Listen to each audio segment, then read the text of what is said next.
চিংড়িঘাটায় প্রায় 6 মাস ধরে আটকে থাকা মেট্রোর কাজ নিয়ে এবার হাইকোর্টের দায়ের জনস্বার্থ মামলা। এই প্রথম কলকাতা মেট্রোর ইতিহাসে হয়তো মেট্রোর কাজ হচ্ছে না বলে দায়ের হলো জনস্বার্থ মামলা। ভিউয়ার্স, আপনাদের সঙ্গে আমি সৌম্যদীপ দ্য জার্নো ব্লগার। আর আজকে কলকাতা মেট্রো অরেঞ্জ লাইনের একটি ভীষণ ভীষণ গুরুত্বপূর্ণ আপডেট নিয়ে চলে এসেছি। তাই আশা করছি আপনারা এই ব্লগটি শেষ পর্যন্ত দেখবেন এবং আপনাদের কি মতামত এই ভিডিও নিয়ে বা এই ভিডিও যে টপিক নিয়ে সেটা আমাকে কমেন্টে তো আপনারা জানাবেনই। তার আগে আপনারা যদি আমার চ্যানেল নতুন হন তো আমার চ্যানেল দ্য জার্নো ব্লগারকে সাবস্ক্রাইব করতে ভুলবেন না। মনে রাখবেন, আপনাদের এই সাবস্ক্রিপশনই আমার কাছে মোটিভেশন আপনাদের জন্য এরকম কলকাতা মেট্রো বা কলকাতা বাস সংক্রান্ত লেটেস্ট আপডেটস নিয়ে আসার।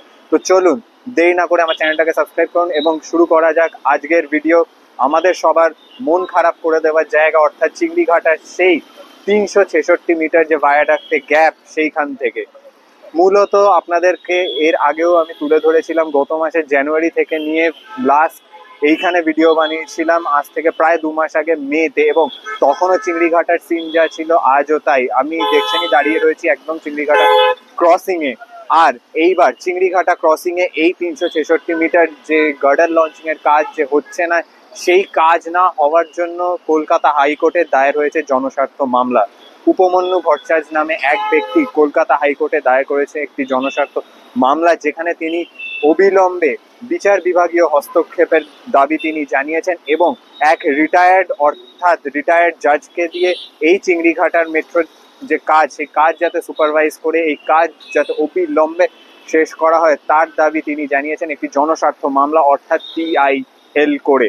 এবং এই PIL এর শুনানি শুরু হতে চলেছে আগামী 31শে জুলাই থেকে এবং সব নজর এখন এই PIL এর শুনানির ওপর। কারণ এই PIL এর উপমন্যু ভট্টাচার্য তিনি বলছেন যে এই 366 মিটারের যে ভায়াডাক্টে যে গ্যাপ রয়েছে চিংড়িঘাটায়, অর্থাৎ পিয়ার নাম্বার 317, 318 এবং 319, এই যে তিনটে পিয়ার যেটা চিংড়িঘাটার মোড়কে একদম আশেপাশে রয়েছে, অর্থাৎ 317 যেটা রয়েছে চিংড়িঘাটা মোড়ের একদম উল্টোডাঙ্গা বাউন্ড ফ্ল্যাঙ্কে, 318 যেটা রয়েছে চিংড়িঘাটার মোড়ের এক্সাক্ট ক্রসিং, আর 319 যেটা রয়েছে ঠিক আমার পেছনে, অর্থাৎ আমি যেখানে দাঁড়িয়ে আছি আমার এক্সাক্ট পেছনের এই পিয়ারটা।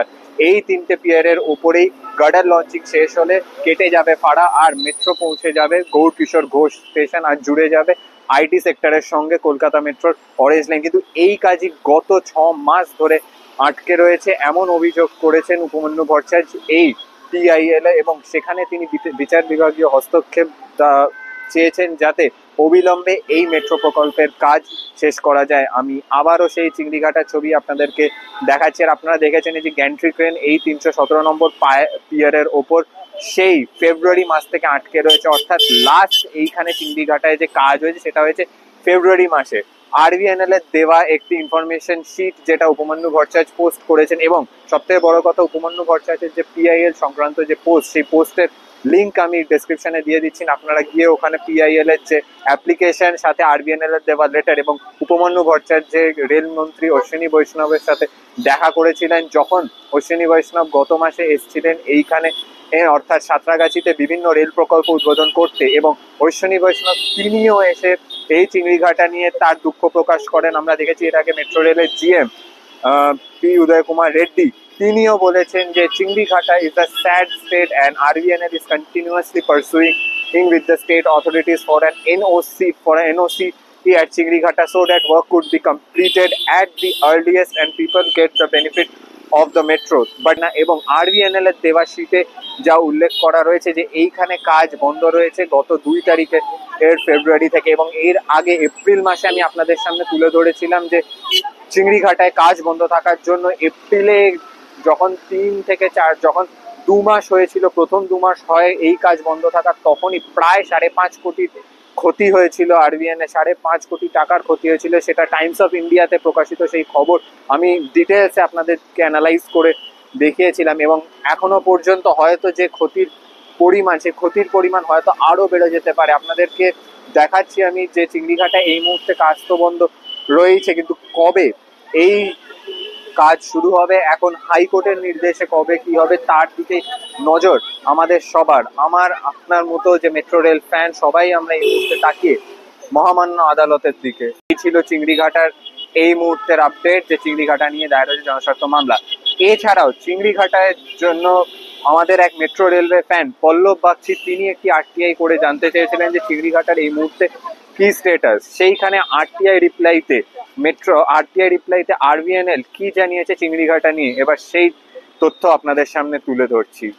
চিংড়িঘাটাতে কলকাতা ট্রাফিক পুলিশ যে সাবওয়ে বানানোর কথা বলেছিল, সেই সাবওয়ে বানানোর জন্য আরবিএনএল 50-50 কস্ট শেয়ারিং চেয়েছে, অর্থাৎ 20 কোটি টাকা সাবওয়ের জন্য, 10 কোটি টাকা আরবিএনএল, 10 কোটি টাকা রাজ্য সরকার দেবে। কিন্তু এখন অব্দি আরবিএনএল জানাচ্ছে যে 20 কোটির মধ্যে অর্ধেক যে অ্যামাউন্ট, সেই 10 কোটি টাকা এখন অব্দি রাজ্য সরকারের কাছ থেকে স্যাংশন হয়নি, অর্থাৎ fund from West Bengal state government is still awaited, যাতে চিংড়িঘাটা সাবওয়ে বানানোর জন্য টেন্ডারিং প্রসেস শুরু করা। আর একই সাথে সাবওয়ে ডিজাইন থেকে শুরু করে ডিপিআর আর অন্যান্য যা সমস্ত প্রসিডিওরস আছে সাবওয়ে বানানোর, সেই সমস্ত কাজের জন্য 10 কোটি টাকা এখন অব্দি রাজ্য সরকারের কাছ থেকে আরবিএনএল বা মেট্রো রেলওয়ে পায়নি, এমনটাই জানাচ্ছে আরবিএনএল আরটিআই এর উত্তরে।